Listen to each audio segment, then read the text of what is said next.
Good morning students. Online class ली थी मैंने, लेकिन बेटा आप उतार नहीं पाते हो उसमें बोर्ड पे, तो इसीलिए मैं आपको ये भेज रही हूँ यूट्यूब वीडियो। एक बार इसमें ध्यान से समझना। आपने 9th क्लास में कॉन्ग्रुएंस का पढ़ा था, जैसे कॉन्ग्रुएंट ट्राइंगल का पढ़ा था। उसमें हम क्या करते थे, SAS रूल होता था आपका, AAS होता था, ठीक है।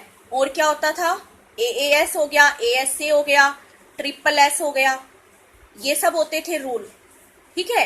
लेकिन सिमिलरिटी में उसमें से थोड़ा सा डिफरेंस ये है, कॉन्ग्रुएंट में तो हम जैसे साइड हमारी इक्वल हो गई, AB is equal to AC, या कोई एंगल इक्वल हो गया तो वो लिख देते थे।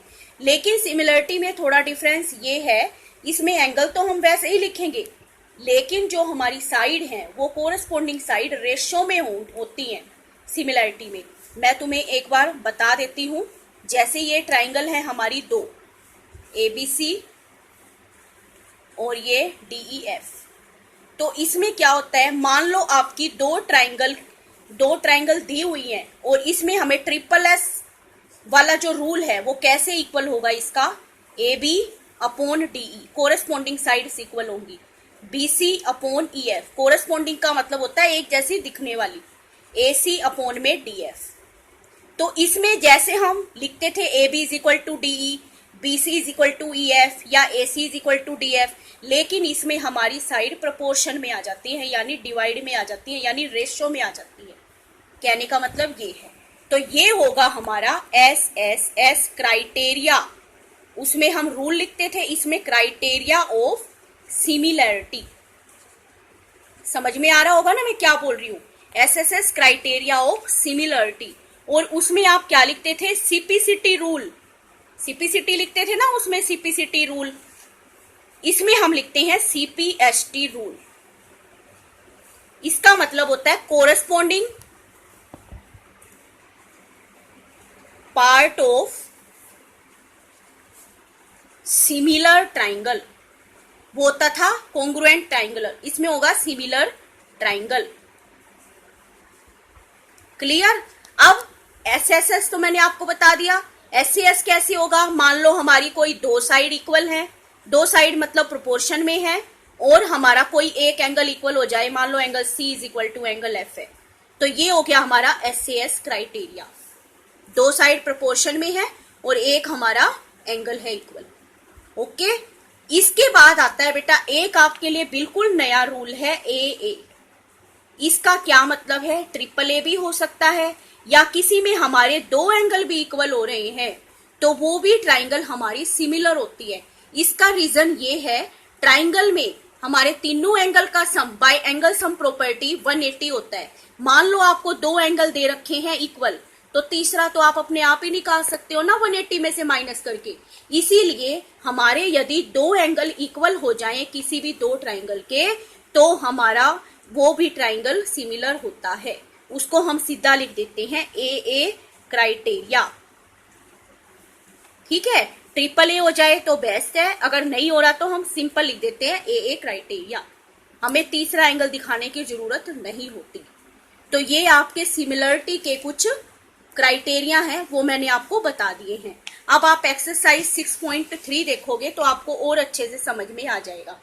फर्स्ट क्वेश्चन में हमें ये बताना है कौन सी पेयर है जो ट्राइंगल की सिमिलर है, और सिमिलरिटी क्राइटेरिया भी हमें इसमें मेंशन करना है। ये आज मैंने ऑनलाइन क्लास में आपको बताया भी था। अब ये देखो आपकी फर्स्ट ट्राइंगल, फर्स्ट है ये क्वेश्चन। इसमें देखो ये एंगल 80 है, ये 40 है, ये 60 है। दोनों ट्राइंगल में ये देखो ये 60, तो angle A is equal to angle P हो जाएगा, angle B is equal to angle Q हो जाएगा, angle C is equal to angle R हो जाएगा। तो इसमें देखो हम लिख देंगे angle A is equal to angle P, angle B is equal to angle Q, और angle C is equal to angle R। तो by AAA criteria of similarity triangle ABC, similar का ये साइन होता है ट्राइंगल PQR। क्लियर है।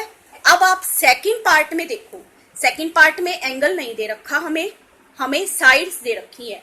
तो अब आप ये करके देखोगे कि इसमें किसको करने पर कोरेस्पोंडिंग साइड रेशो में करने पर सेम आ रही है। तो आप ये देखो 3/6 कर रहे हैं, 1/2 आएगा। 2/4 कर रहे हैं, 1/2 आएगा। 2.5 अपॉन में 5 कर रहे हैं तो भी 1/2 आएगा। तो हम इसको ये लिखेंगे AB अपॉन में QR, ये 2/4 1/2। फिर आएगा AC अपॉन में PQ 3/6 यानी 1/2। फिर आएगा BC अपॉन में PR 2.5 अपॉन में 5, पॉइंट हटाएंगे तो नीचे 0 आ जाएगी, दिस इज 1/2। तो ये कौन सा क्राइटेरिया हो जाएगा? By SSS criteria, triangle are similar. Okay, अब देखो थर्ड पार्ट। थर्ड पार्ट में देखो, थर्ड पार्ट में ये देखो क्या है, LMP। इसमें देखो आप मान लो मैं 2/4 कर रही हूँ 1/2 आ रहा है, 3/6 कर रही हूँ 1/2 आ रहा है क्या, लेकिन 2.7/5 करेंगे तो आएगा? कुछ भी नहीं आएगा। तो इसका मतलब ये ट्राइंगल हमारी सिमिलर नहीं है, क्योंकि इसकी रेशियो हमारी इक्वल नहीं है। और भी करके देख लो, 3/5 करेंगे तो भी नहीं होगा, या 2.7 करके देखेंगे तो भी हमारा रेशियो सेम नहीं आएगी। तो इसका मतलब ये ट्राइंगल हमारी सिमिलर नहीं है। क्लियर? अब आ जाओ फोर्थ क्वेश्चन पे। फोर्थ में देखो ये 5 है, अब आपको मैडम 5/5, लेकिन 2.5/10 करेंगे तो 1 नहीं आएगा। तो इसका मतलब हमें 5/10 करेंगे और 2.5/5 करेंगे, और बीच का एंगल हमारा इसका इक्वल है। तो आप देखो ये लिख सकते हो angle N is equal to angle Q, ठीक है, सेम है। उसके बाद ML अपॉन में QR, ML अपॉन में QR यानी 5/10 1/2 आ गया, ठीक है। उसके बाद आपका आता है MN अपॉन में PQ, MN अपॉन में PQ, ये आएगा 2.5 अपॉन में 5, पॉइंट हटाएंगे तो 0, मतलब 10 आएगा, 10 को 5 से मल्टीप्लाई किया तो 50, ये आ गया आपका 1/2, ठीक है। तो आप देखो बेटा ये भी और एक एंगल हो गया। तो क्राइटेरिया हो गया हमारा बाय SSS क्राइटेरिया, एक एंगल और 2 साइड रेशो में है, इसीलिए ये ट्राइंगल भी हमारी सिमिलर होगी, ठीक है। ये है आपका फोर्थ पार्ट, सॉरी। अब फिफ्थ पार्ट में देखो, फिफ्थ पार्ट में देखो बेटा, ये साइड है और यहां पर ये साइड है, एंगल अलग है। लेकिन इस साइड में देखो ये साइड है और ये साइड है, एंगल इनके बीच में इंक्लूड है, ये एंगल अलग है, ठीक है। तो इसका मतलब ये ट्राइंगल हमारी सिमिलर नहीं है, ठीक है। इसमें कैसे, ये देखो करके भी देखते हैं हम। 2.5 अपॉन में 5 यानी ये है हमारा AB अपॉन में DF, ठीक है, ये 1/2 आ गया। और क्या करेंगे, BC अपॉन में EF 3/6 1/2 आ गया ये। लेकिन angle A is not equal to angle F, why? क्योंकि इसमें ये देखो ये आपकी ये साइड है, ये साइड है, एंगल अलग जा रहा है, और इसमें आपकी ये साइड और इनके बीच का एंगल है। तो this triangle is not similar. अब आ जाओ सिक्स्थ पार्ट पे। सिक्स्थ पार्ट में हमें 2 एंगल दे रखे, तीसरा हम निकाल सकते हैं bye angle sum property. Angle F किसके इक्वल हो जाएगा, 180 डिग्री माइनस 150 डिग्री। मैंने पूरा लिखा नहीं है, शॉर्ट में कर दिया है 30 डिग्री। तो ये एंगल आपका 30 हो गया, और इसमें एंगल P निकालेंगे तो कितना हो जाएगा, 180 डिग्री माइनस 110 डिग्री 70 डिग्री। तो ये क्वेश्चन ऐसे है हमारा, ये देखो DEF और PQR, ये 80, ये 30 और ये आ गया हमारा 70, ये 80, ये 30 आ गया हमारा और ये 70। तो इसमें देखो angle D is equal to angle P, angle E is equal to angle Q और angle F is equal to angle R। तो ये क्राइटेरिया हो गया बाय AA या AAA भी लिख सकते हो criteria, triangle are similar. Clear. अब आ जाओ सेकंड क्वेश्चन पे। इसमें देखो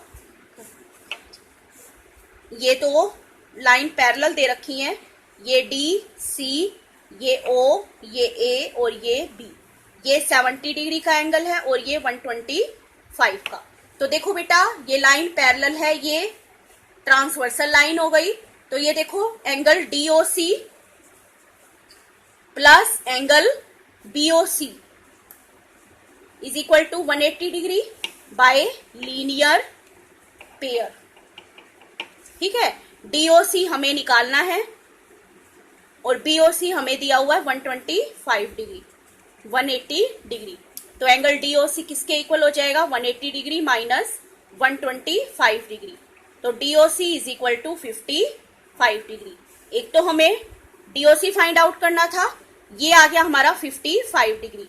अब निकालेंगे डीसीओ। तो in triangle DOC by angle sum property, angle sum property, ये angle D plus angle O plus angle DCO is equal to 180 degree. ये है हमारा 70 डिग्री, ये 55 डिग्री और DCO is equal to 180 degree. और angle DCO 180 degree minus 125 degree. तो DCO हमारा किसके इक्वल आ जाएगा, 55 डिग्री। और हमें कौन सा निकालना है, ओएबी, ओएबी। तो ये देखो बेटा दो पैरेलल लाइन है, ये ट्रांसवर्सल लाइन है। तो ये एंगल और ये एंगल हो गया हमारा अल्टरनेट इंटीरियर एंगल। तो angle DCO is equal to angle OAB alternate interior angle.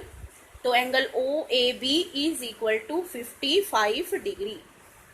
तो ये आपका सेकंड क्वेश्चन कंप्लीट हो गया। Thank you.